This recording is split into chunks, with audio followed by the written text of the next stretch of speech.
Hello and welcome to Civility and Solutions, a podcast brought to you by your Court Services section of the Supreme Court of Ohio. I am your host, longtime justice enthusiast, Kate Munger.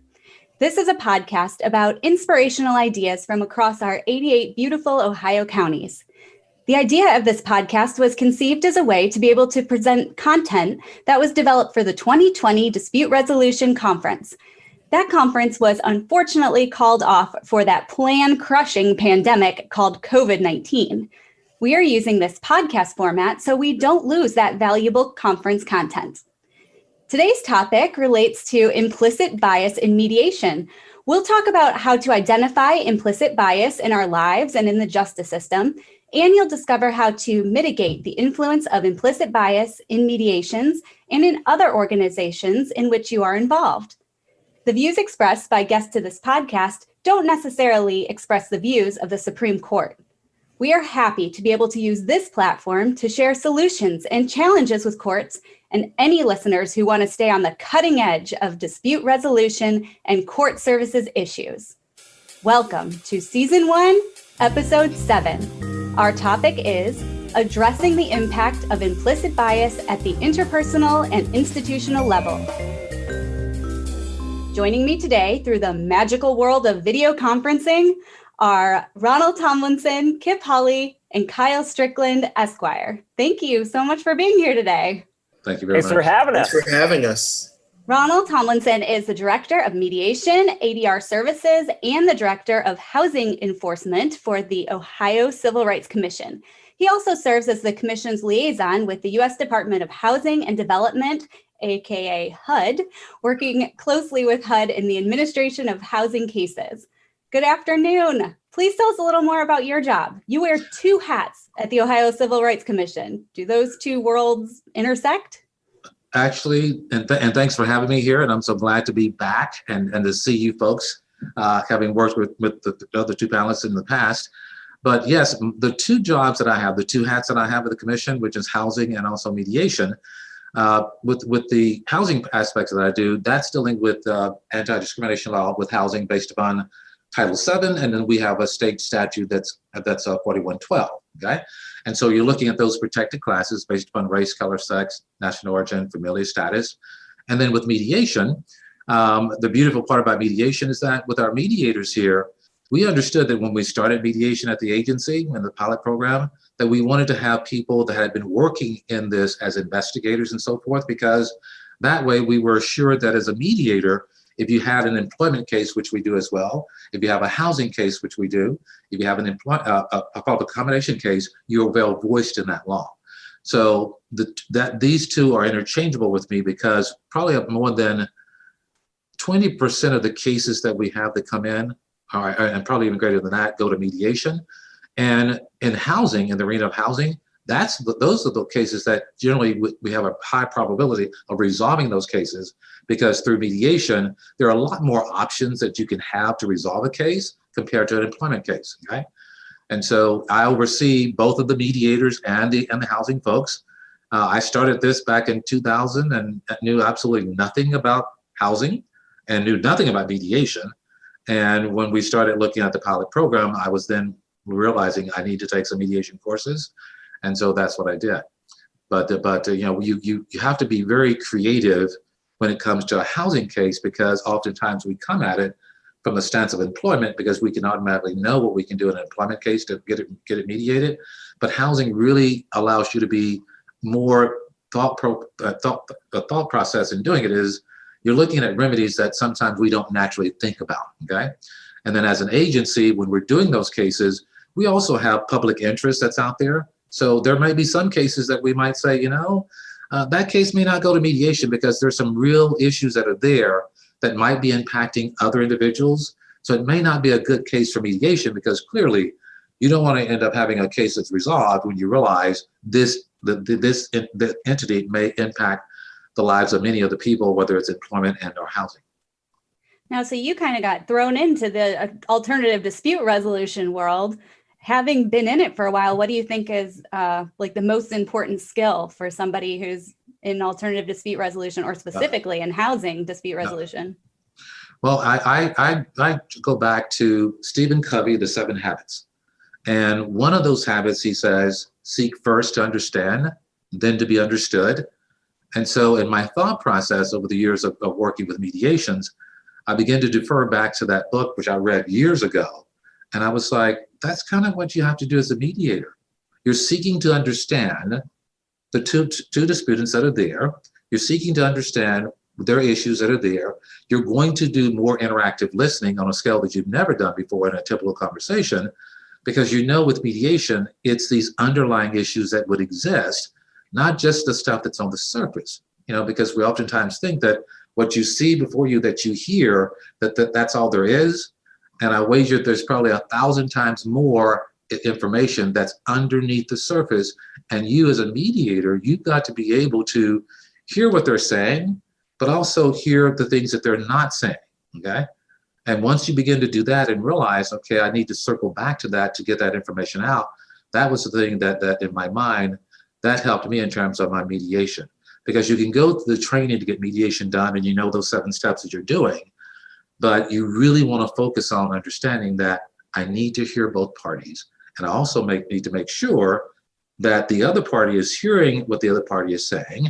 And so when we're doing these mediations, sometimes I will ask questions of either side purely to make sure that the other party is hearing it. And I think some years ago, in my early years of doing it, I think I had an attorney one time who, after we broke for a caucus, he had said to me, I thought your questions were really asinine. And he then said to me, after we walked out of the room together, he said, but after a while, he said, I finally understood what you were doing. Because I think he thought that I was asking questions where we clearly know what the answer is, but that's not what you do in mediation. I can't assume what I know what the answer is. I should be asking questions, even if I think I know what the answer is going to be. Mediation calls upon me to put aside what I may be thinking and let them tell the story. Well, it's a pleasure to have you on the podcast today. Thank you so much. Thanks so much, Kate. Next, I'd like to say hello to Kyle Strickland. Kyle, you received a BA in Poli-Sci from The Ohio State University. Then you received your law degree from a little-known institution called Harvard Law School. And there you were the student body president. How did you enjoy your Harvard experience? Yeah, little known for sure. No, it was a great experience at Harvard. I mean, got to really interact with amazing peers and colleagues, as well as teachers and administrators. And it was crazy to be able to be in a place where you had people who literally, some of my professors had taught both President Barack Obama and Michelle Obama, and you had people who were in the same classes as Supreme Court justices. I mean, it was a truly incredible experience to be there. But also one of the great things was that a lot of folks were pretty down to earth. I think for me, growing up here in Columbus, Ohio, going to Ohio State for undergrad, I wasn't really sure what it would be like to go to a place like Harvard. And, there was that kind of elitist type of status that you thought would probably persist. And of course that does exist. There certainly is a lot of that exists. But,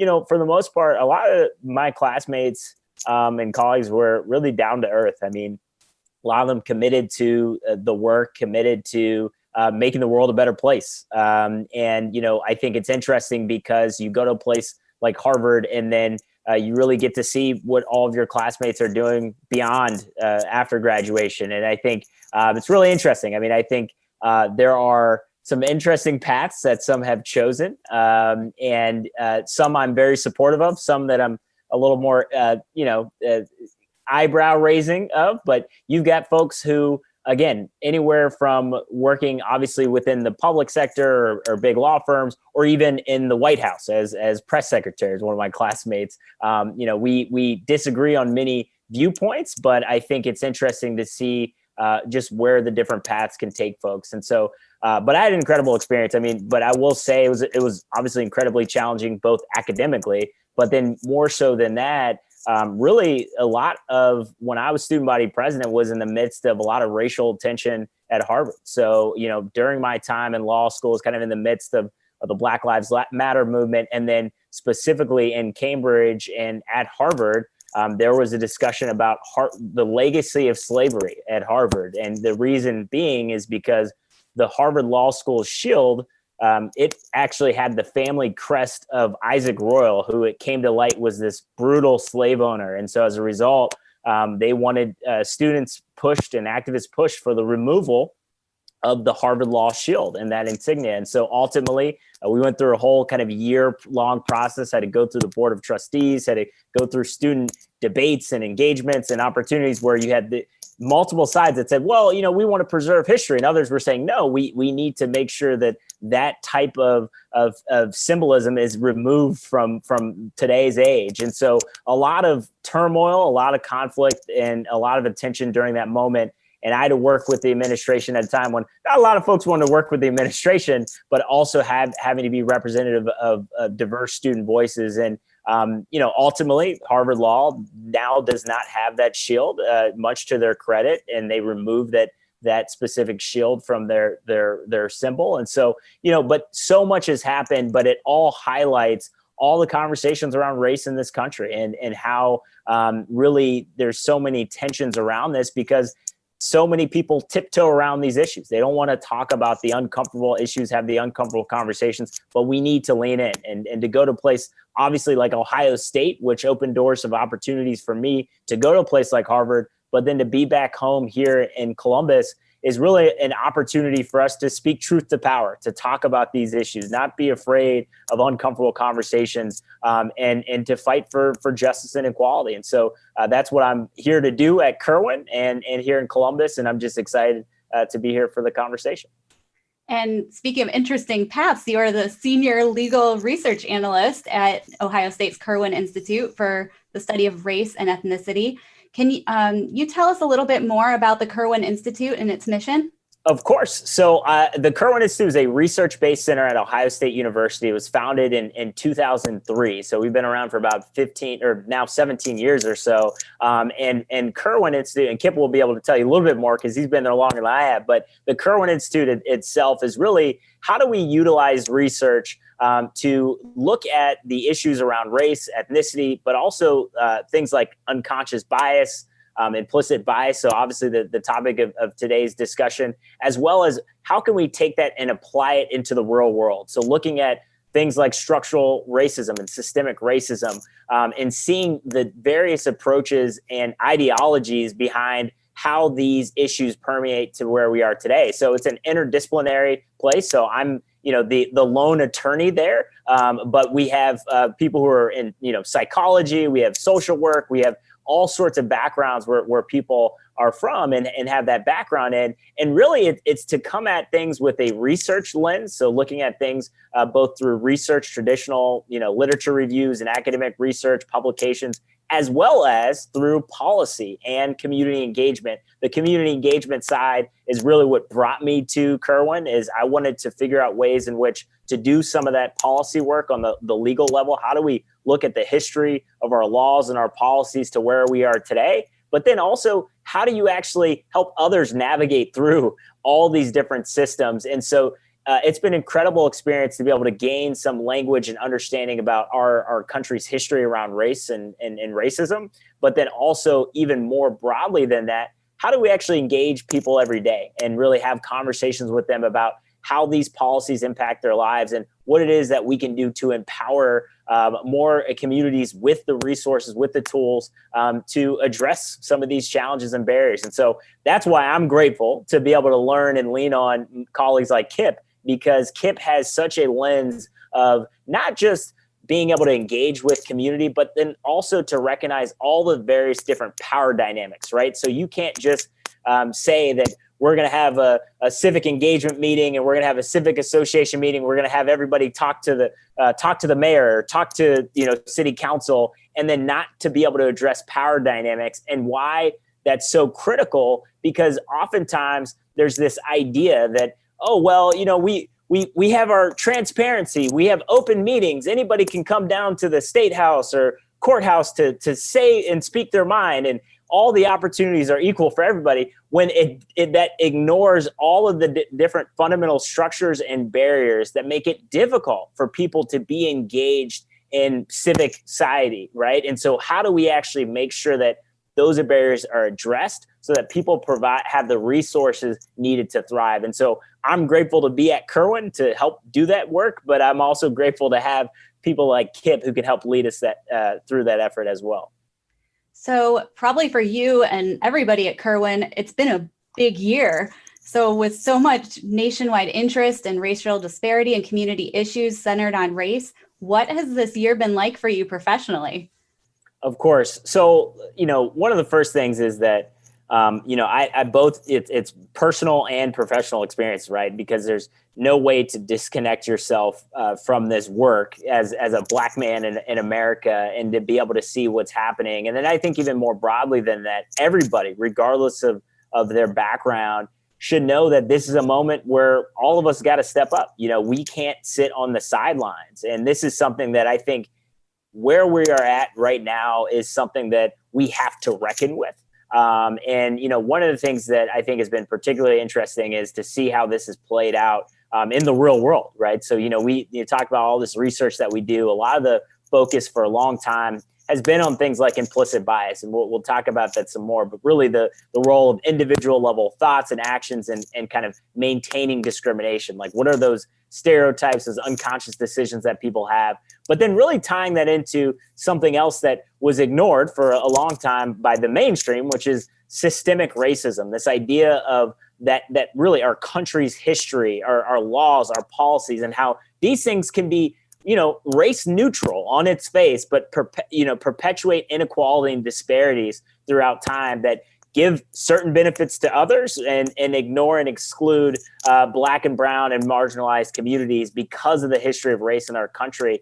And more so than all of that is that the real world implications here are just the intensity around anti-Black violence in this country, the police violence, police brutality as an issue, as well as broader societal forces that continue to exclude Black people and their thriving and well-being in this country. And so it's so important for us to stand up to be able to declare Black Lives Matter. That doesn't need to be a political statement. That's a human rights statement. These are issues that we should all stand up for. And ultimately, though, I think one of the things that we're seeing is we've been inundated with requests for trainings and engagements and conversations about race and equity. But one of the things that we think is important is that you can't do this through a one-off training or even 2 or 3 trainings. This is a longer-term engagement. And this isn't something that we can only focus on for the summer and then forget about as time goes on. This is an ongoing issue. This is an evolving issue. This is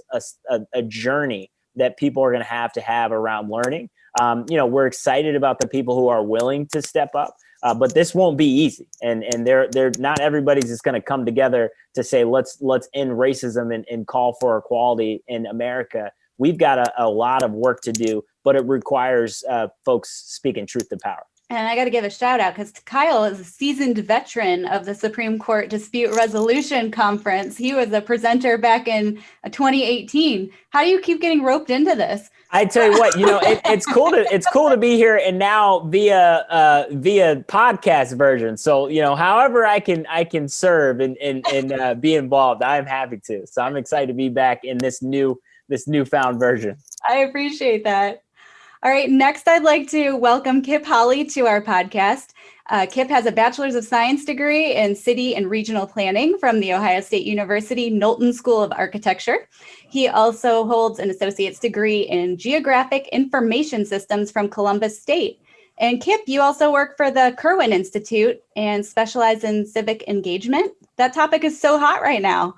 Yeah. It is definitely, I am very busy right now. And, on top of that, another thing that I wasn't able to include on my transcript was I just recently got my Master's of Social Work from the Ohio State University. So yeah, congrats, man. To the tool chest to talk about this very, very, prescient topic now that we find ourselves post a very contentious election, an election where race was definitely at the center of that election, and what our country and our community's relationships with race are going to be, and how we're, engaging around that topic, whether it be politically or civically, or in our own communities, even informally. So yeah, it's very, very So what are some kind of projects you've been able to work on at the Kirwan Institute?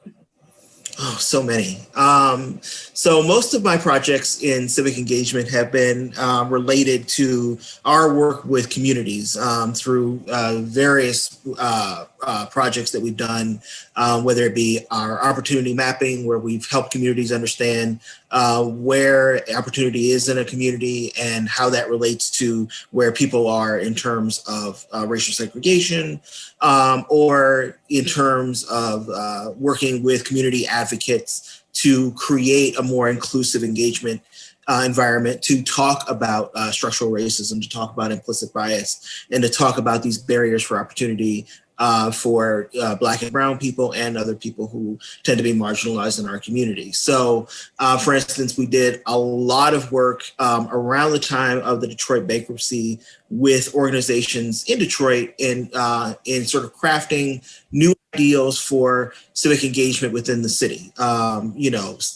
Detroit, of course, is a very, very big city, and we were working with advocates to sort of bring people, particularly Black and Brown people, at the center of the city that had been sort of closed out of decision-making in communities, closed out of decision-making about development, housing, a lot of downtown development that were going on, and trying to come up with new structures that would sort of start from the bottom up and start from where people were at, start with those natural places of engagement for people living in Detroit, and then empowering those spaces with decision-making power.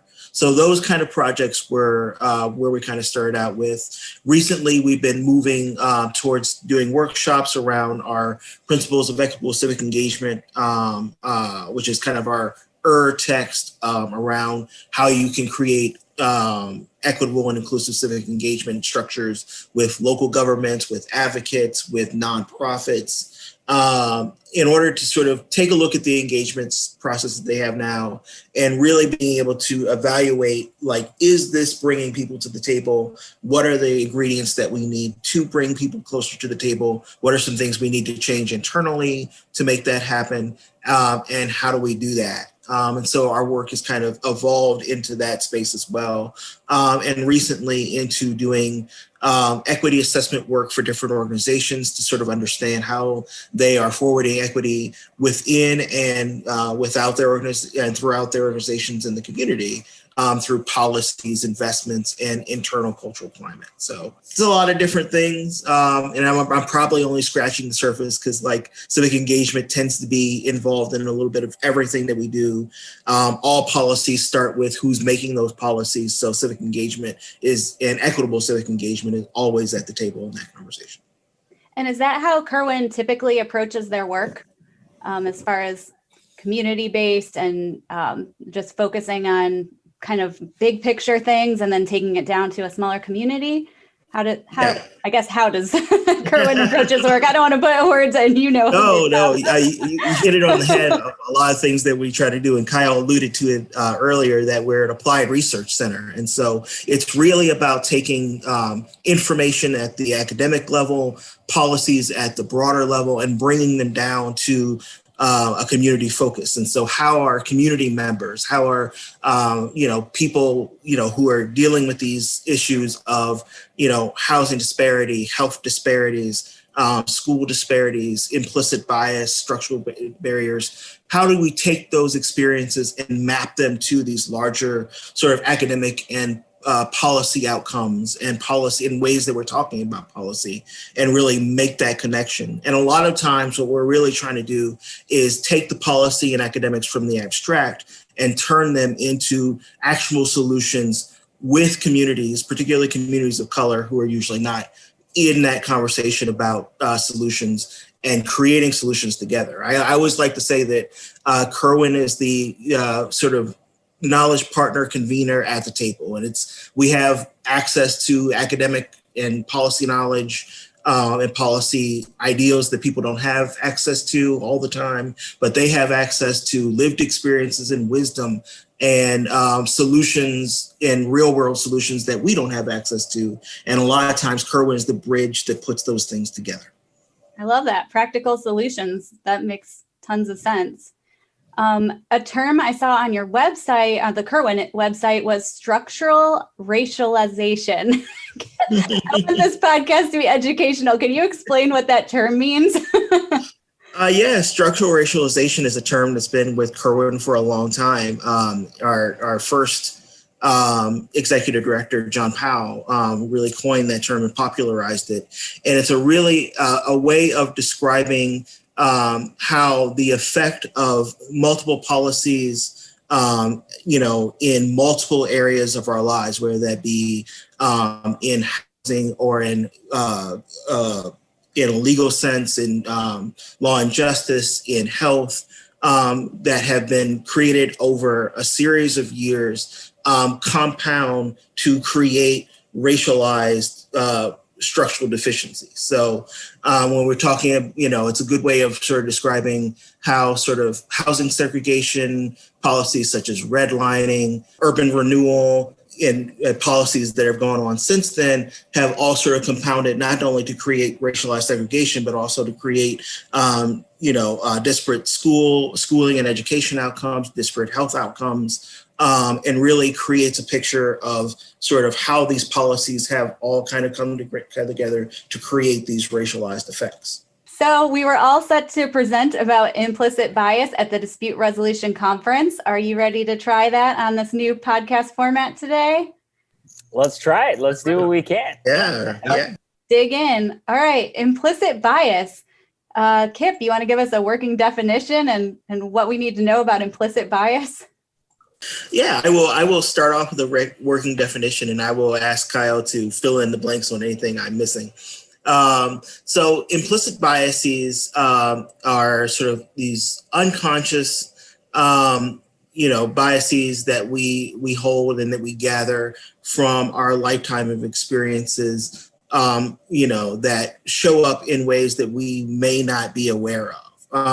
So many people who are used to talking about implicit bias now are used to talking about it in terms of race, because that's kind of where we are right now. And these are sort of biases that can manifest in terms of microaggressions or in terms of our decision making, in terms of like housing or, dispute resolution or justice, or a number of different ways that are based off of messages that we get around a certain identity or a certain topic. So, in our culture, we have a lot of negative messages when it comes to Blackness that are, filtered through television, radio, upbringing, and everything else. And even if we are explicitly working against racism or explicitly do not identify ourselves as being someone who holds racist ideals, these ideals do seep into our unconscious. They do become part of our decision making. They do become in the way part of our worldview,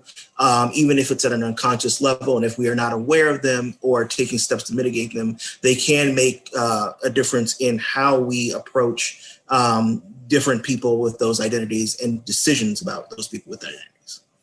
Kip summed it up pretty well. And it's really one of those things where, one of the ways that a lot of people kind of see it and frame it is really when you think about like stereotypes, the stereotypes that people make about people and identities and kind of backgrounds. But again, one of the important pieces we talk about here is just that, the unconscious decision making, right? So you have these split second decisions all into the psychology of how this operates and how this works, because you make shortcuts and that's how we operate in the world. We make these shortcuts, but the problem is that because they're associated, it doesn't necessarily always align with our explicit intentions, right? So that if you have repeated exposure to messaging or narratives or these types of stereotypes or your upbringing or whatever it might be, you might believe certain things just kind of the immediate to it, and you might have these split second judgments without actually believing that. If you kind of step back and think, I don't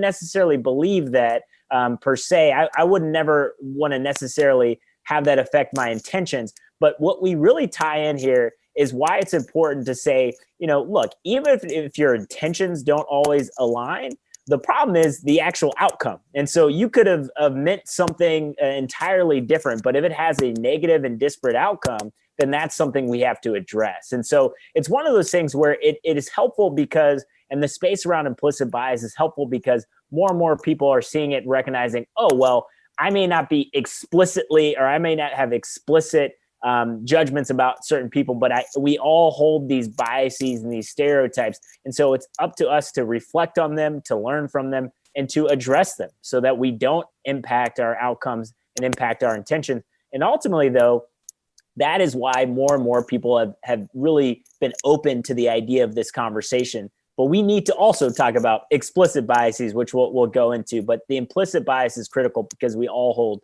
these biases. And Kyle, I tend to look at this from like a litigation perspective, which is my background, which is how do I prove it?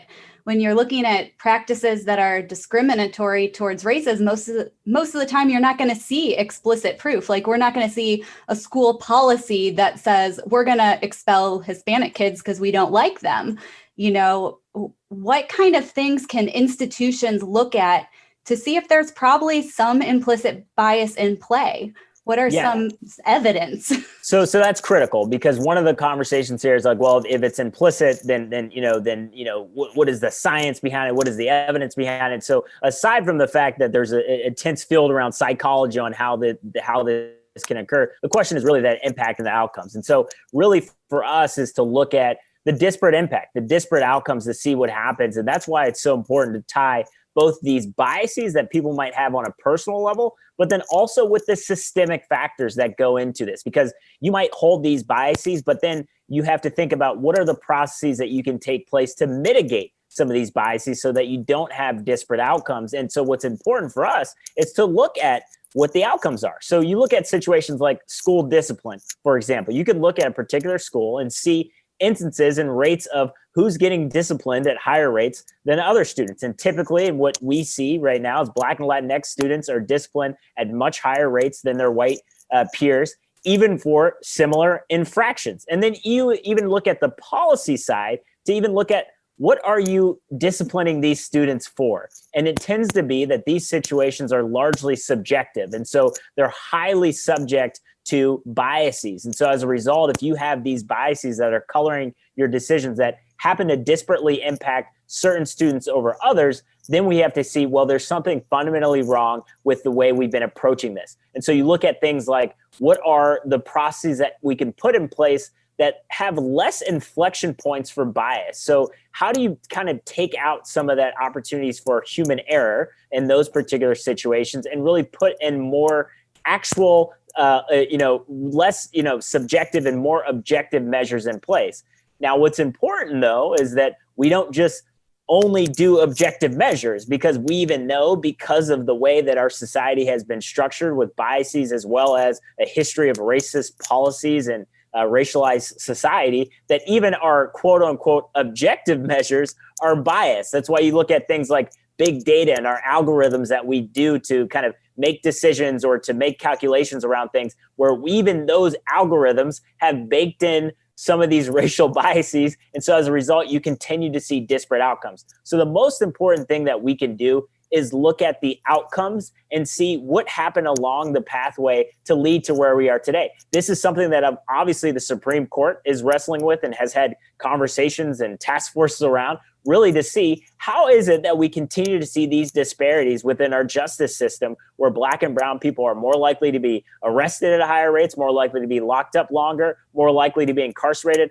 All of these different factors play a role. And the worst part about it is that they compound upon one another. And so as a result, these policies, these biases become baked in, and you have outcomes that are even harder to unravel in the future. So we have to lean into these issues, and we also have to push back against this idea that it's normalized, because we have normalized the fact that Black and brown communities are overrepresented in categories that measure failure and underrepresented in categories that measure success. We've normalized that. And the reason is because some people believe, well, perhaps that's some sort of behavioral issue or some sort of cultural issue. Maybe that's why, when in fact, the issues are the exploitation and the discrimination and the barriers. And that's the root that we've got to address.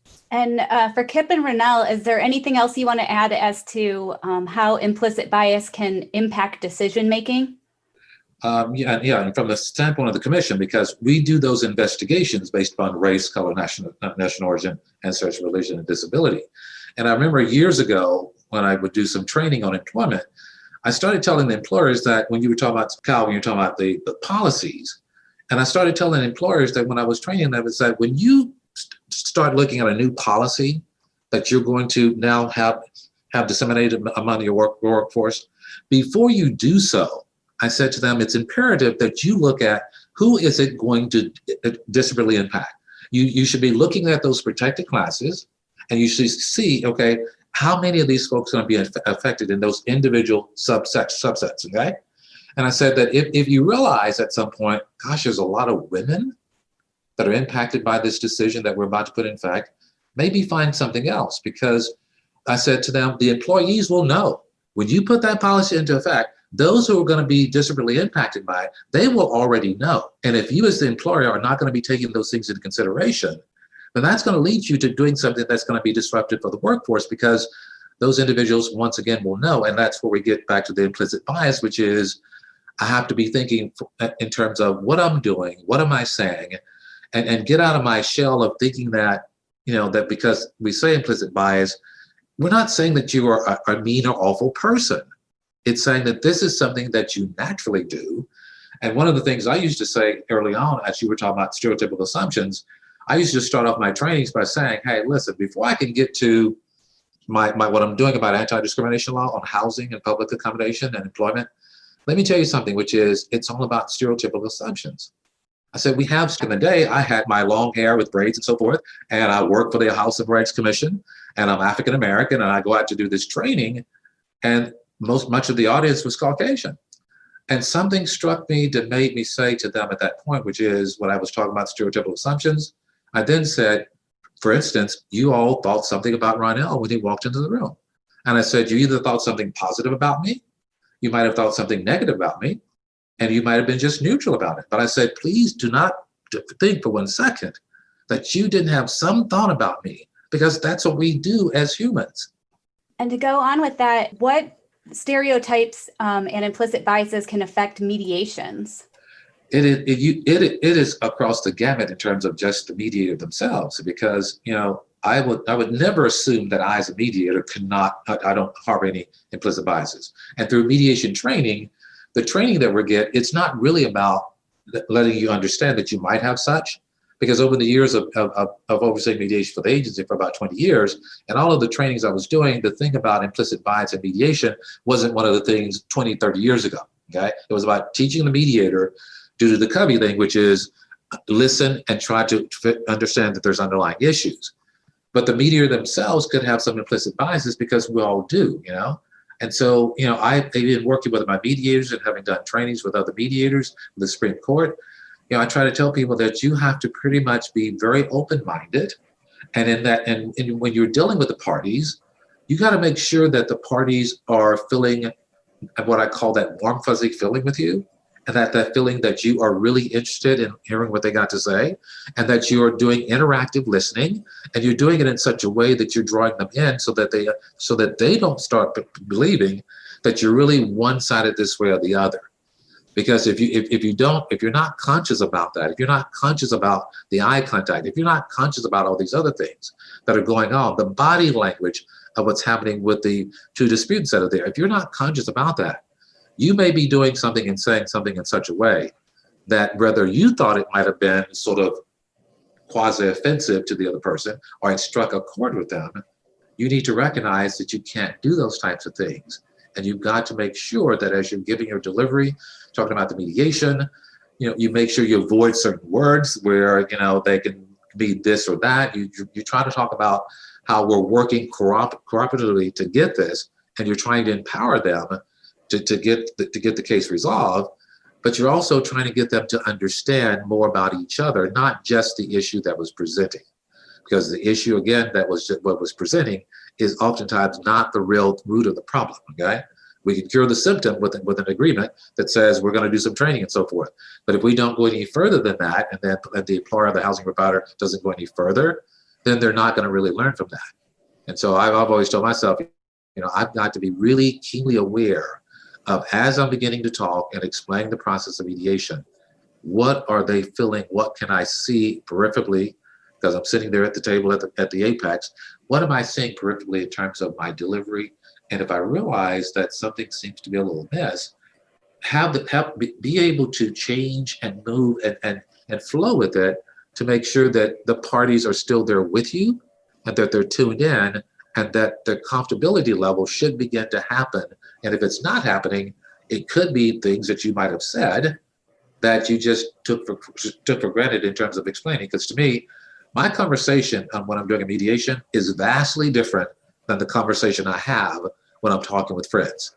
Because I cannot use that same dialogue when I'm talking with friends in a mediation, okay? I have to sort of take this part of Ronnell off and set it aside and then transform myself into someone who says that every person in this room has a seat at the table, okay?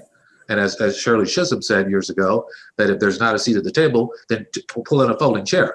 But you've got to make sure that they all feel like that they have a stake here.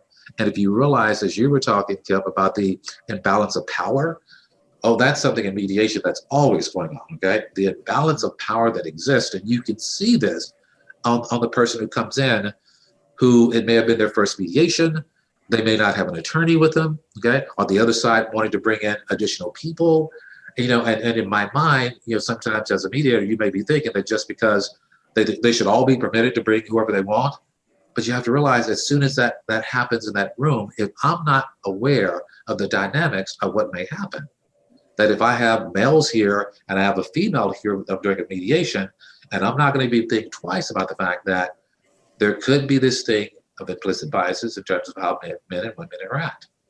And I know I did a mediation with a coworker of mine who was a female, and that was one of those times about a decade ago that I really saw the dynamics in the room change greatly, because she was a Caucasian female and I was an African-American male.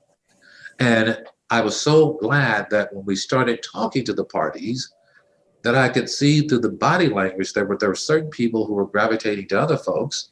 And then what I realized was that as an African-American male, if I will see the Caucasian female is sort of not that they have to gravitate towards me, but I've got to do something to draw that person in. And there could be something that I may be doing that is making them not feel quite comfortable with me as compared to the female. And in mediation, I want them both to feel comfortable with both of us, because that's the role that we play.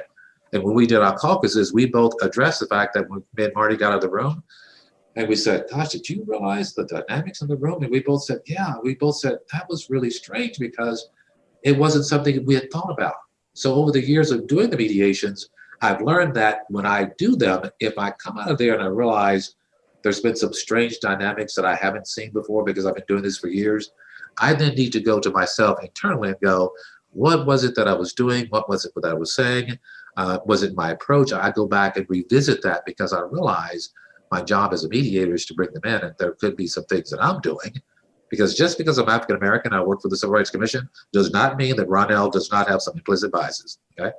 And yeah, I would add, probably from the civic engagement world, that was really, really good. We see a lot of implicit bias in terms of agenda setting, whether that be for public meetings or for some sort of civic engagement initiative. The biases that people are coming with who are empowered to create civic engagement really show through on like how that engagement is structured, and who has the power within that structure or not structure. So agenda setting covers everything by, around what are we going to talk about? How are we going to talk about it? Whose voice is heard? How is that voice heard? Where are we going to meet? And the assumptions about those particular issues usually tell us a lot about the biases that people are kind of coming into that situation with. So if we're using, very sort of academic-y language in an area, and we're meeting, say, downtown where there's no bus service or anything like that, if we're talking about a public health challenge or sort of a challenge in terms of safety, in terms of good people and bad people, you can tell that the people who are creating that kind of engagement atmosphere have some assumptions already built in about that community challenge, the community involved, and how challenges get adjudicated and how solutions are come about. that may not fit the reality of the situation.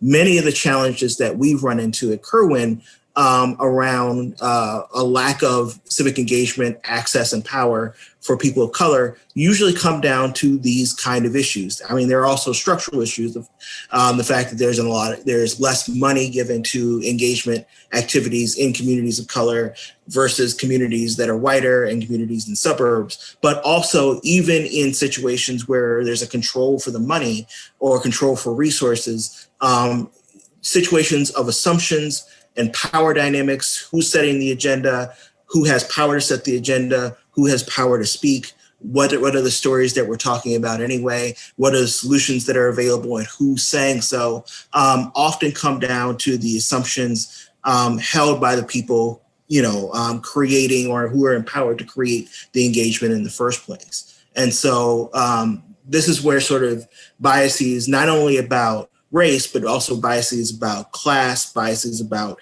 different neighborhoods, biases about different types of solutions, political biases, all kind of come to play, even when they're not explicit. So somebody can not especially if you're a public administrator, your job, is to be quote unquote objective. But as Kyle alluded to before, our ideals of what objective is are really sort of based in sort of very white normative ideals of engagement, of civic practice, and are not necessarily informed by a growing diverse group of community members. And so if those biases aren't seen, it's really difficult to start a dialogue about what sort of engagement works best for a more diverse community at that point.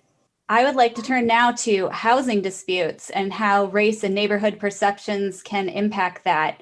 At the Supreme Court, we're doing a lot with online dispute resolution for evictions and foreclosures. They're starting to get pretty bad because of COVID issues and everything. How does the racial composition of a neighborhood impact how individuals perceive it?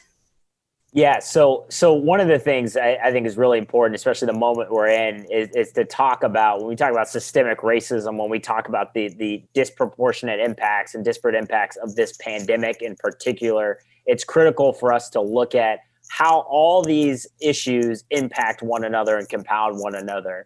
And for us to really address these issues, we have to know that recovery, both on the health end of things, but also the economic side of things, we are going to need to really address these issues in big ways, because otherwise what we're going to see happen is in traditionally situations that happens when it comes to recessions or any sort of downturns, typically Black and brown communities, first fired, last hired. That's what happens as it relates to the situation of recovery. And so even when quote unquote things return to normal, it's not going to be normal to a lot of folks. And one of the ways you can sum that up and look at it is through housing. So there's an interesting study that was actually done regarding race and neighborhood perception. So basically the study asks, how does the racial composition of a neighborhood impact how individuals perceive it? So you look at things like, how would you evaluate a neighborhood? You look at things like housing costs, you look at economic opportunity, safety, school quality, property values. All these things would really kind of help you determine whether or not you perceive a neighborhood as, quote, a good neighborhood versus a bad neighborhood. So what they did for this study, they actually had, this study was done where they had white participants and Black participants, and they kind of walked them through comparable neighborhoods and basically asked them, can you rate these neighborhoods on these qualities of school quality, of perceived economic opportunities, perceived property values, all these things, right? The outcomes of this study are particularly alarming, but also highlight the moment we're in, which is that for white participants of this study, simply seeing Black residents in a neighborhood elicited more negative evaluations of the neighborhood conditions, even when all aspects of those neighborhood conditions, except for, race, were comparable between neighborhoods. So this goes in to see how our biases, our perceptions went to show some participants who may not be explicitly biased, or they might not be, have these, explicit biases, but because of our society, because of these structures, you look at things like concentrated poverty, you look at things like over criminalization of Black and brown communities, then you tend to correlate, well, this neighborhood is more of a predominantly Black neighborhood, or there are more Black residents in a neighborhood. And so perhaps that has to do with the makeup of this neighborhood in terms of its quality. And so as a result, even when these neighborhoods were comparable in rates, you had biases where people thought that, well, this neighborhood, I evaluate it more negatively. And that ties in so much to the conversation around evictions and the conversations around housing, the conversations about, the quote unquote benefits of the doubt that people get or do not get and perceive. And so, of course, Ronnell could talk more in terms of situations in terms of disputes that occur. But one of the things that we can see, if you go down to the courthouse here locally here in Franklin County, you see the disparate impact and the disproportionate numbers, typically women of color, maybe single mothers of color who are having to be in situations where they're getting evicted from their homes. Also, at the same time, have to figure out how they're getting the child care support they need to have, trying to make it to their first or even second or third job, and then still have to somehow make it all the way downtown to address and contest a particular eviction. There are so many different barriers that persist. And unfortunately, because of our racialized narratives, what tends to happen is people believe the challenges that people are in are somehow the fault of that individual. And as a result, well, they're in this situation, they've got to figure out their way out of it. And so as a result, what happens then is you have these very stringent requirements around these issues, and you don't have a whole lot of room for flexibility in these particular situations. And is an indictment not on that individual. It is an indictment on a society that allows for these pernicious rates of eviction, the pernicious rates of poverty that occurs time and time again. We have to address these policies. You're not going to be able to continue to keep a roof over your head if you don't have a living wage, if you don't have quality health care and child care to support your needs as a family. And on top of all of that, we are in the midst of a pandemic. And they had a moratorium on evictions for a period of time, and then they stopped. That was a policy decision. There's so much there that we are doing as a society that we must address that deals with racism and these racial perceptions, but also issues more broadly with race and with class and with inequality that we've got to address. Now, Kyle, I wanted to talk about differential experiences and outcomes. That was something that was included on the slide presentation that you were going to give originally. And I kind of think that's huge just based on my sample size of my Facebook page, honestly. But can you give examples of how differential experiences and outcomes can affect inequity? Of course. So one of the things that I think is always important when we talk about things like implicit bias, that is only one part of the American story of inequity. Right. So you might have these biased racial perceptions, as Kip talked about earlier, as Ronnell talked about earlier as well, in terms of your individual experiences, how that affects how you see and view other people. But the problem is these biased racial perceptions, it's a cycle of inequity, right? Because you have biased racial perceptions. Then you also have differential experiences and access, right? So because of our history of our laws, our policies, our structures, as talked about earlier with residential and racial segregation, what you then tend to see is certain communities are not even given opportunities that others might get. And so as a result, what you tend to see is we have this conversation often in our society. Well, every child should have a quality education regardless of zip code. We know that that is not true. Our professed ideals do not match lived reality. And so as a result, some people might not have the same access to schools and to jobs and to opportunity because of a variety of reasons. In some cases, it's a lack of transportation. Other places, a lack of infrastructure, lack of support. And then, of course, because of our society and our history, a lot of that has been because of discriminatory barriers and exclusion. And so as a result, all that ties into this differential experience with structural inequities. And so people are already left behind from the get-go, and that leads to disparate outcomes. And then as a result, what you tend to see then is people in poverty and inequality and despair. And then people then see this cycle and say, well, you see this area of concentrated poverty and you see predominantly Black or brown neighborhood, then as a result, that must be because of their culture, because of their skin color, because of something wrong with that individual or that group. And so that cycle perpetuates over time. We need to continue to place the emphasis not on individual failings, but on the structures of exclusion in discrimination and exploitation. If we focus on individuals and not systems, we will continue to face poverty and inequality over time and time again, and we've got to address that. And I really hope the listening audience takes the time to look at the PowerPoint slides for this presentation on the Supreme Court of Ohio dispute resolution website, because there is this amazing racial distribution map of Franklin County. And for me, looking at it, I see a really clear line at the 71 highway between predominantly Black and white neighborhoods. And the sad part is that you've also provided maps that show life expectancy and infant mortality. And that line is just as clearly there for worse outcomes in life expectancy and infant mortality right along that same line. And it is striking to see that in action on those maps. And when I was listening, I was thinking that looking at those maps, that didn't happen by people just by chance. There were things that were designed, and I remember the stuff with urban renewal as a child. And that freeway came smack dab into the African-American neighborhood, the Hispanic neighborhood.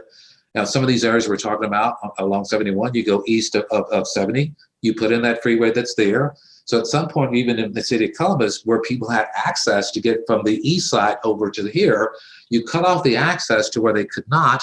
And I go back and I think about all of this stuff in terms of the structural stuff that existed, the overt stuff, which was, if a Black person moved into the neighborhood, the thought process was that the property values were automatically going to drop. Just one Black person moving to the neighborhood, just one person of color moving to the neighborhood. The lending institutions thought the same thing. They had policies that were written that stated this same principle. So over time, I began to go, it's a self-fulfilling prophecy, because everyone has the mindset that this is going to happen. And I always tell people, I like to deal with the here and now. What's presenting to me present, in the present state. Because that person who's seeking to move into that neighborhood has the money and the means to do so and pay for it and then maintain that house. But you've already decided that because the person was Hispanic or Latino or was not Caucasian, that therefore things are going to radically change. And then you start thinking about, they may start thinking about, well, who are they going to invite over for friends? Because we've seen housing cases where landlords have been really heavy-handed on African Americans who are there, and when their African American friends come by, and when we do those investigations, we're trying to find out, okay, we're not here to represent the charging party or be against the housing provider. But we want to find out is, what did you do with those situations for similarly situated individuals who would not be of that same race, okay?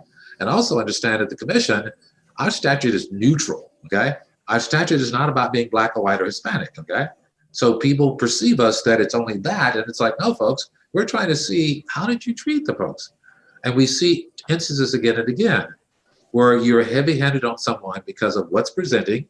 We've had cases where women who are single with their children, where landlords are asking questions about, where's the baby's father? Is the baby's father going to be coming to visit you and all this other stuff? Because you have this preconceived notion that something's going to go awry. And then looking at just males versus females, in our investigations, those questions were not being asked of men. They were only being asked of women. And so it's sort of like when we keep trying to tell people, you have to put aside your stereotypical assumptions of the worst of what that group is, and look at it and give that individual person the opportunity, the same opportunity of equality to continue to proceed with it, as opposed to making the assumption that just because this exists. Yeah, and just to go along back on that highway conversation, it's really a good way of showing how that self-fulfilling prophecy that Ronnell talked about plays out in policy, right? Because those highways were placed on land that was already devalued because of redlining maps that were based off of racialization at the beginning. And so by the time that those highways were being built, somebody could say in a race neutral way, we're going to put this here because this is land that's not as valuable, when it was already made not valuable by racism beforehand.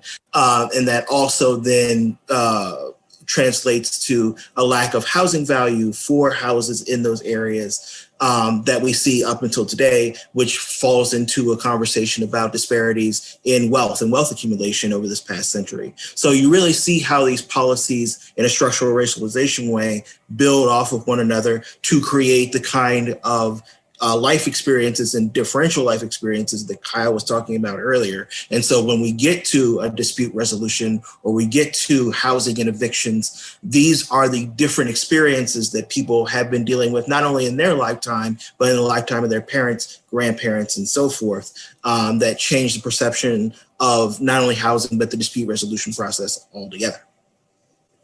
And Ronnell, let's talk about redlining. What is that? And have you seen that practice in your role as Director of Housing Enforcement at the Ohio Civil Rights Commission? We've seen it, but not at the level now that we saw 15, 20 years ago, okay? Because not only has the commission been there, but the Department of Justice has actively worked to sort of make that part go away. But as you well know, once redlining was sort of pushed down, then along came that little thing called predatory lending, where they said that everybody should have a house, okay? And when you looked at those practices of what they were doing, which redlining, which is, I'm not going to provide the loans and so forth, the lending institutions will not be in those neighborhoods. So we're gonna make it very difficult for you, and we're just gonna determine, because as we said, depending on African Americans being there and what is the composition, racial composition of the neighborhood, there are things that are there that people are making a determination to devalue the home, okay? But then after that has gone away over those years, it was the predatory lending that happened. And I know in Columbus that it was the worst in Old Town East, which is where I once lived before. And you're looking at individuals that were then determining that we're going to refi this home, but we're not going to take into account anything about what's going on that really needs to be done. To me, because not everyone should have a home. And there's no shame, folks, in living in an apartment. You know, this notion that everyone has to be in a home is part of the situation, but what you found on predatory lending was that it was hitting the African American neighborhoods. It was not hitting at those neighborhoods that where people had higher incomes and higher housing values, that were particularly lacking minorities living there. The predatory lenders were not going there. They were going to the depressed neighborhoods, and those who had been living there, who had built up wonderful equity in those homes, were having it stripped away. Because you could look at the loan files, and as one of my coworkers has said, for Darlene Newman would say, she calls it the thick file and the small file, the thin file. And the Caucasian would get the thin file because we did put you through all these different hoops to eventually get you the loan to refinance. And the African American, Hispanic, Latino, every time they were presenting what they thought they needed, that it would change a little bit more. They needed a little bit more information. They still needed this. They still needed that. And so that's how you were looking at it and going. There's a huge disparity in terms of what you're doing and working with different folks, you know. And we're all familiar with the Long Island study that was done, where you saw realtors still doing the same old thing that we thought had disappeared on some level. We thought, because we hadn't seen the cases, that it wasn't happening. But then you do this test study and realize the things these people were saying as realtors is the same things they were saying back in the 60s and the 50s. You know, and they were steering people away from places because they thought, well, you're Caucasian, you're African American. I think it would be more suitable for you to be over here. And I'm doing that one thing that we're talking about again, which is my implicit bias is taking over, and I don't seemingly really understand that what I'm doing is something that is harmful to us as a society by not allowing people to choose where they want to live, as opposed to someone else directing them to a certain area that they need to go.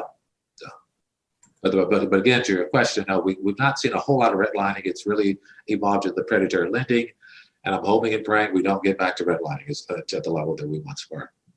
All right. And for the mediators out there listening, especially for the ones handling housing mediation, such as the foreclosures and evictions, what's the practical takeaway from learning this background about housing and race? Well, I think when I think about, that you've got to understand that the person coming into the room, the one who's now about to have the house foreclosed on, the one who's about to be evicted, okay? You need to be able to empathize and understand that just because those notions are, as Kyle was saying, well, they must have done something to get to this point, or they failed to do things by this way, okay?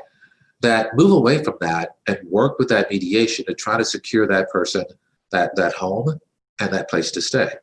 Because you cannot get a job in this country or have a decent job without a roof over your head. The housing, the apartment that we live in, that is the foundation for which we all build upon to then be able to move up that ladder.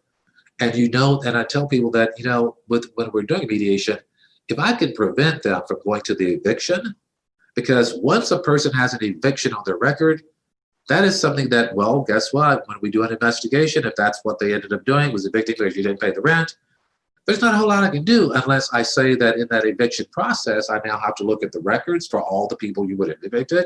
And then I need to see what their race was and what their gender was and so forth, because that's the only way I'm going to get at it, to find out if it was really a housing issue where disproportionately the numbers of people that you evicted happen to be people of color.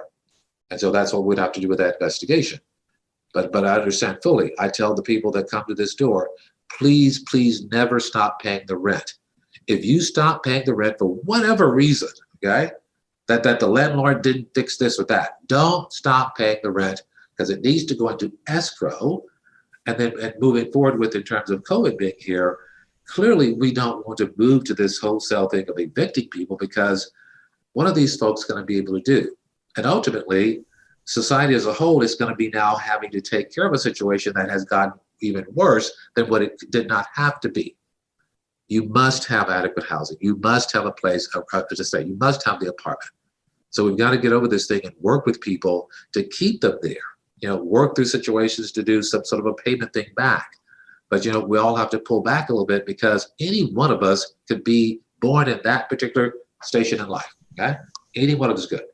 Nobody had a choice of who they were going to be, what country they were born in, what neighborhood they were going to be born in, what state they were going to be living in. No one had a choice on that stuff, okay? So we shouldn't be heavy-handed on the person because we're looking at them going, they're minority. So based upon my stereotypical assumptions about who they really are, then therefore I'm not going to really work with this person to figure out a way to keep them there, okay? Yeah, and I would just add briefly, this highlights just how important it is for policy change. And, it's as an individual, whether it's your job as a mediator or not, on an individual level, of course, you have your person in front of you that you need to make sure you do everything you can to make sure that they're able to stay in their homes and get the protection and security that they need.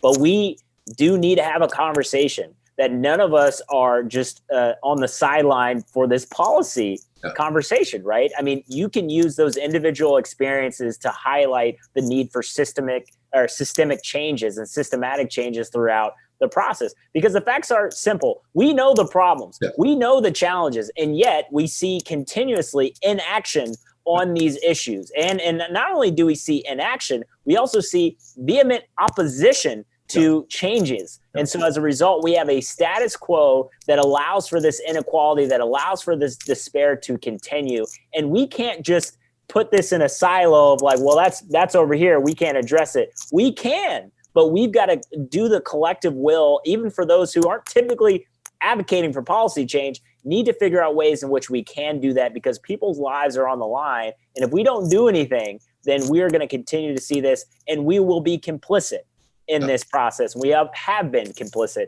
in the inequality that we see today. And as you say, Kip, 2020 has been a tough year, but hopefully through all this adversity will come some growth. And Kip, what advice do you want to give to courthouse leadership, other people in the judicial system, and just people who are interested in building more equitable communities? How do we start accomplishing that? Yeah, I mean, that's a lot of different sort of settings, but I think amongst all those settings, going back to this conversation about understanding mitigating power imbalances is huge in this area. We're working and living and making decisions amongst a very inequitable communities, whether that be in terms of how policies play out, in terms of income, in terms of access. The racial inequality that we have in our communities is here. And like Kyle said, we do ourselves no favors by denying it or acting as if it's not the case. So what we can do is, act as if it is the case and recognize that if people are coming in terms of dispute resolution, in terms of wanting to grant justice, that there's already built-in power dynamics just in the structure of our justice system, right? And then add to that the power imbalances related to structural racialization that we just talked about earlier, and the different experiences, the different access to opportunity that people are coming with. And more people are vulnerable, particularly people who are Black or brown in our communities, to sanctions, to having a decision or a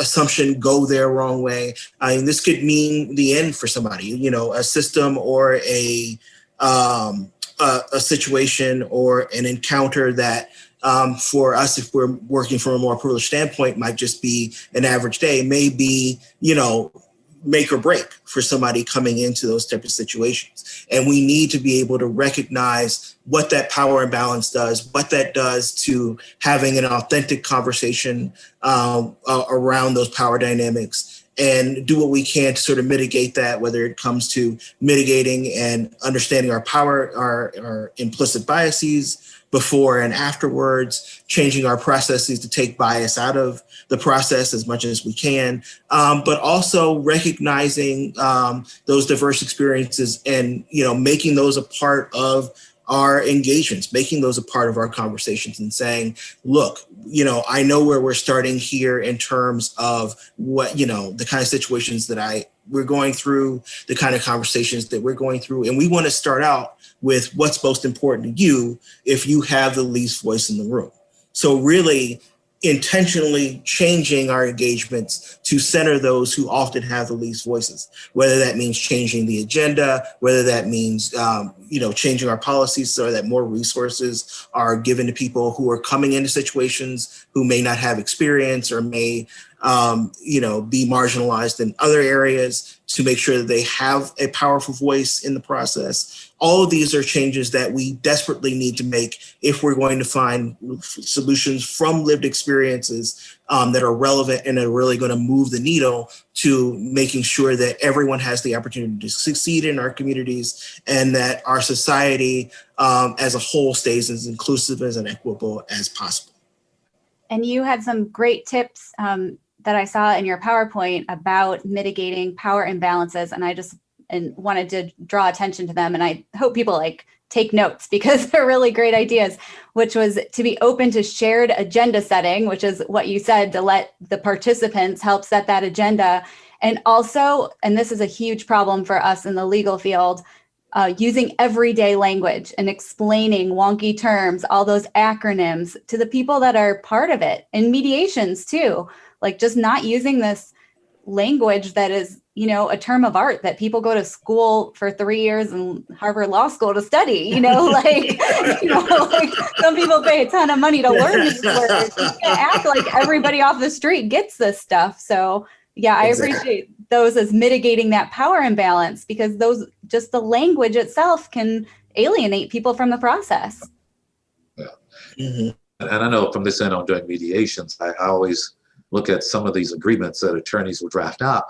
And, there's all of this verbiage and language. And sometimes to me, when it's like an issue of purely differential treatment for someone, you don't need to have this long 3-5 page document that essentially says something along the lines of, I'm going to make sure that the heirs of the heirs of the heirs of the heirs is like, okay, can we just Ronnell, that's how we get paid the big bucks, by putting out those pages. We get paid by the word. It's like no, because the charging parties will come to us and they'll go, can you tell me what this means? And generally, as you were saying, Kip, because of this thing is so voluminous, they're looking at it and they are frozen to where they can't even begin to just sort of read it, because they look at it and they go, there's a lot of stuff in here, and I came in with this particular issue here that we're doing the mediation and housing and so forth, and yet you have all these other things that I haven't even thought of that they've included in here, and I don't understand it. And they look to use the mediators to say,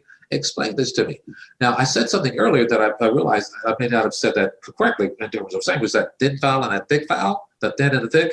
The thick file is for the Caucasian person because they will continue to work and they won't take that rigid policy that says this, and this. And if you fall in this category, voila, you get the house. No, they keep working with the Caucasian individuals to find other ways to get them in the house.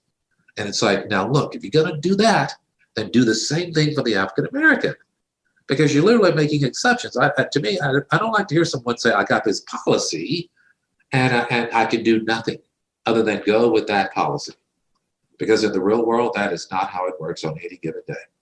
Well, we're getting to the end of our time for the podcast, but there is a bit that I like to do at the end of all of our Supreme Court Civility and Solutions podcast, and it's called 2 for Me and 1 for You. So there's going to be 2 questions for the presenters and then 1 question that they will have for you, the listening audience, as a kind of pop quiz to see if you were paying attention today. So I'll address this to each of our presenters today. What's an interesting and relatively brief mediation-related or community building story that you would like to share? Yeah, I'll jump in here. One of the craziest times, as I mentioned, with the situation around Harvard and the symbol, one of the situations was occurring was in the midst of all this discussion about the shield, basically that really came to light in early 2015. There was an incident where in the Harvard Student Union, you have pictures of all of the past professors at Harvard Law that have always been there throughout the years, hundreds of years. And there was this portrait. And what happened was on this day was somebody, and it came to light, somebody actually put black tape over the mouths of only the black professors. And it was a clear indication of just like a hate crime, what's going on. Like, it just like clearly trying to silence the broader movement. And so as a result, there was a lot of turmoil around this. And what happened was students kind of came together and said, like, look, we've got to address these issues about racism, inequality at a place like Harvard Law School, and also what the administration needs to do. And so students kind of came together, did a big community engagement meeting, and then they talked about these issues. And then the administration said, we're going to do a meeting. We're going to talk about these issues more broadly. So they held a meeting, and the administration held this meeting in a way in front of the entire student body about, the student body is about 2,000, but in this event, it was about 600 people that were there, and they were holding this administration, this meeting, and people wanted to speak. Students wanted to talk. They wanted to participate, wanted to talk about their voices not being heard. Unfortunately, the administration chose that entire time to just speak and not give any time for the students to talk. And so as a result, there was a lot of uproar. And so there was a lot of division for about a few days on campus because the students wanted to speak and talk about issues, and the administration wanted the balance, but they didn't want it to be overtaken by the students per se, right? And so there was this big debate about the next community meeting and how that was going to be structured and what they're going to do to have the balance between student voice and the administrative voice. So we had to work with, as with student government, we had to work with Harvard's mediation center to basically figure out what can we do to kind of navigate this space. And we had a chosen mediator who was trained and was going to be able to facilitate a dialogue with 500 people. I don't know how you do that, but they were ready to do that. However, it started to come to light that students were going to protest this actual community engagement form. And so as a result, what ended up happening was the mediator said, I'm not doing it. They said, I'm not doing it because I know this is going to be set up to fail. And so I'm not doing it. And I said, we need to do this because students need to make their voices heard. They need to express their voices. And at the same time, we need to figure out a way for the administration to make up for that colossal failure before. And so ultimately, administrators in the administration wanted like a faculty member to present. Students wanted a student member to present. And ultimately, the decision, the in-between, was I had to mediate as a student body president at the time to be able to mediate. And the role that I had to play was really timekeeper. It was really trying to be as neutral as I could be. But ultimately, we had this event. There was a lot of tensions that were leading up to the moment, about 600 plus people. And then, of course, there was a protest at the very beginning of the event but we had prepared that this was going to happen and students were going to quote unquote take over the event, but we needed to make sure that there was a little bit of controlled chaos. And so that not everybody freaked out and the professors didn't get up and leave. And they actually stayed through the moment and somehow was able to mediate and navigate where student voices were able to be heard. Administration was able to say a few words. And then ultimately we were able to end the meeting with a relatively fine ending. And, not everybody was happy with it, but it wasn't a colossal failure that everybody thought it might be. And ultimately, months later, the shield was removed. And so that was one of a lesson in leadership that I was able to see, is that you're not going to make everybody happy at the end of the day. You're not going to make everybody happy, but you can put in place structures and understanding to be able to not just say a both sidesism thing, because it needs not to be, and we're having this conversation more broadly about the media environment that we're in. This is not about both sidesism, right? This is not about that, but this is about how do we make sure that other people can hear the perspectives, where folks are coming from, and ultimately come towards some solution, knowing that it's not going to be all of the answers as we move forward. And that was a lesson in leadership that I learned through that moment, and couldn't have done it without so many people that helped make that process happen. Thank you. All right, Kip, what do you got for us? Well, I was thinking of a project that we were doing with some advocates out in California around youth opportunity among Latinx and Hmong children in this community. And, the partner that we had worked with had put together like a super team of people in the area to kind of steer this project. And they were all greatly intentioned, and they wanted a youth voice in the proceedings. And so they invited young people to these meetings, and these meetings were all at like a local nonprofit, and it was a boardroom, and it was kind of in the middle of the day, kind of at the end of the day, it was like right after school. And, everybody was talking, in sort of academic-y program language, and young people were just sitting around like, okay, when's it going to be our turn to speak? The conversation just really wasn't giving them a lot of room for pushback. And, they kind of left. And one of the sort of leaders of this group went out and talked to some of the young people that they invited. And they all agreed to meet the young people on like a Saturday morning at a restaurant. And so it was like 2 or 3 of the people from this meeting, young people, and they were like, look, at this meeting, you can say whatever you want to. You don't have to use a language. You don't have to use a filter. Tell us your experiences, yell at us, do whatever you want to. And they did. I think this happened for about 3 weeks straight, where they would meet and, the young people were just frustrated. They didn't feel like they were heard. They felt like they were being seen as the bad guy, or that people were making decisions for them. And they really had something to say. And the meetings kind of got off to a clunky start. There was a lot of clumsiness. I was at a couple of these meetings, and there were a couple times where I was like, oh my God, is this thing going to keep going? But they kept at it. They kept working at it. They finally came up together with an agenda that worked out really well for the young people that were there. And what these 3 people would do was take like what they heard at these meetings and come back to our regular meetings, and they would be the people pushing back on behalf of these young people, until eventually, they created a different meeting structure over time, over these different iterations that was really relevant to both the young people that they wanted to have, to the project itself. And it really just, gave everybody this iterative chance to like take a look at the assumptions they had at the table, take a look at the structure that we thought was neutral, but actually wasn't, and change that to match the expectations and the needs of everybody that you wanted at the table. So it was really this sort of like iterative process of what I would love to see people do. This iterative process of, putting a structure out there, being evaluative, being looking, being willing to change, being flexible, and being relevant over and over again until you do get this sort of organic bottom-up engagement process that works really well. Very cool. All right, Ronnell, you got a story for us? Well, yes, I do. And I'm going to go more about implicit bias, because we had this case against several insurance companies whereby they were not offering total replacement cost insurance to homes that were in the inner city itself, in the neighborhoods. And, this is a case about discrimination. We're going with it with disparate impact. The case makes it, we get the probable cause finding, we issue the formal complaint, it gets to the AG's level, and we now are involved in conciliation, which is a hybrid of mediation because you're working to try to resolve the case. And the thing that was so interesting that came out, which is one of the attorneys told me that worked for the AG's office, was that once the insurance companies realize, okay, this is what you're going to have to do, which is to offer the product, okay? Just offer the product to the neighborhood, which is what the cases were about, as opposed to saying, we're only going to give you so much, a different type, so it's not total replacement cost.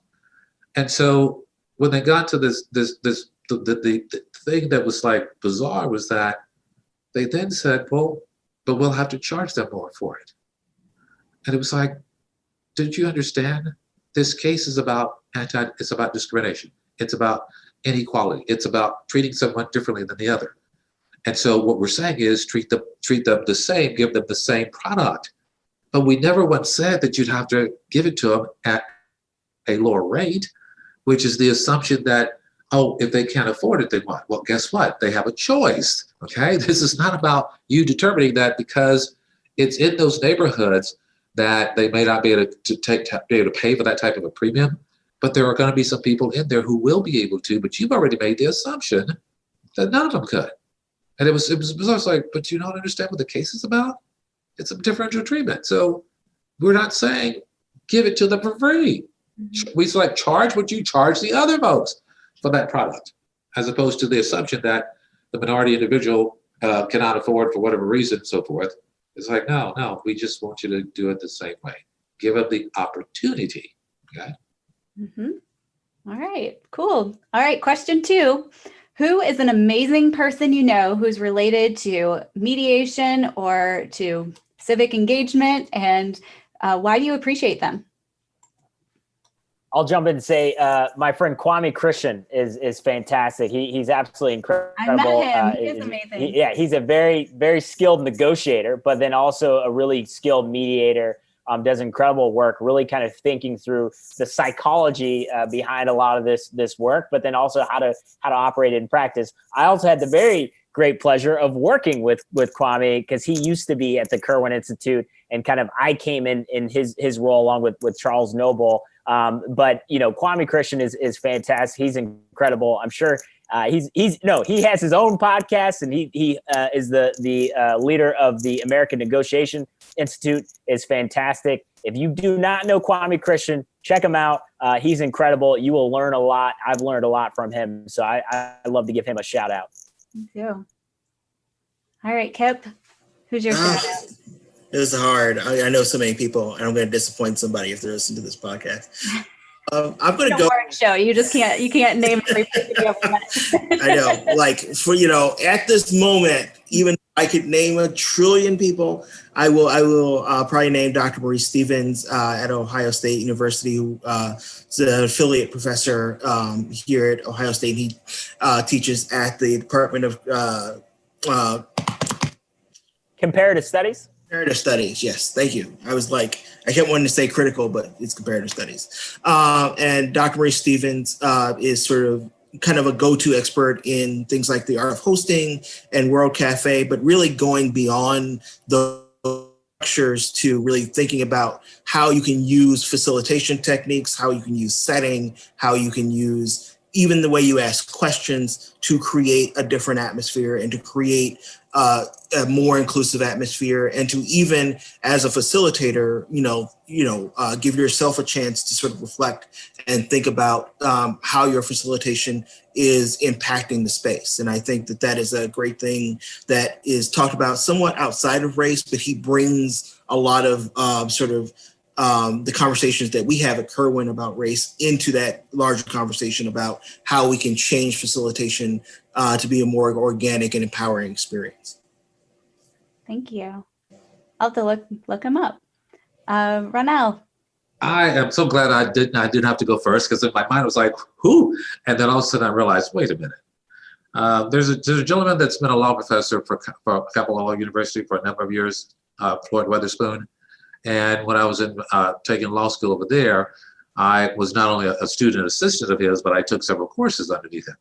And he was the one who sort of made me realize that there was this other thing that you could be doing, which is some sort of form of alternative dispute resolution, be it mediation, arbitration, and so forth. And I think now going backwards, because that's been long years ago, that still lives with me today, because in the work that I do at the commission, I am more interested in terms of getting the people to sit down and let's work out the situation than I am in terms of the investigation. Because I realize if I can work out that solution through these mechanisms and so forth, then there's going to be a long time that the relationship still exists, okay? And it was Floyd that was, in terms of the work that he was doing as a professor, that was where he was focused in as well, which was the mediation, the arbitration, all those other things, which is trying to find an equitable solution to the problem that existed. All right. And then for the last one, give the audience a knowledge check. One of you can answer the question. We don't need 3 pop quizzes. But what is a pop quiz question our audience should be able to answer after listening to the podcast? I'll jump in and say structural racialization. So that, define that. I mean, you can roughly pronounce it. Yeah, you can. Yeah, exactly. You can roughly define what that is. And if you can, then you have done a great job listening throughout this process. All right. Thank you. All right. Does anyone have any closing words before we sign off today?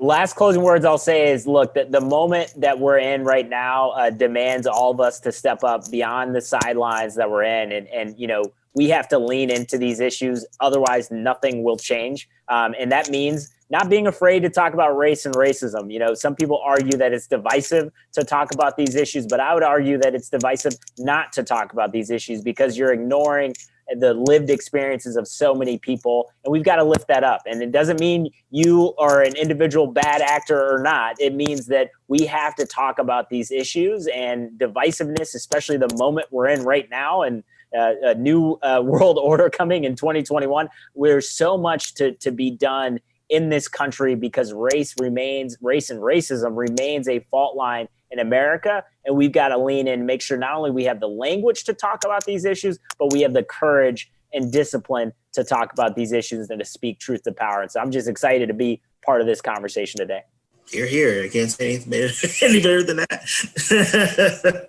And the one thing I would add is that, every time you go through these movements like we're doing right now, which is advancing civil rights, the major group that's there, okay, that has had, whether the situation has arisen, there's also the other groups that are there. And so while we're pulling this thing on with race, let us not forget gender, because we still live in a nation whereby there's no gender equality in terms of what you pay someone. And to me, I'm sitting there going, why does that still exist today?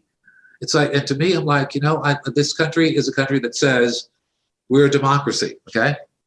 And that we're the greatest, which we are, okay? But you really have to pause and think about the fact that, guess what? We keep having to pass statutes and legislation to get people to do something.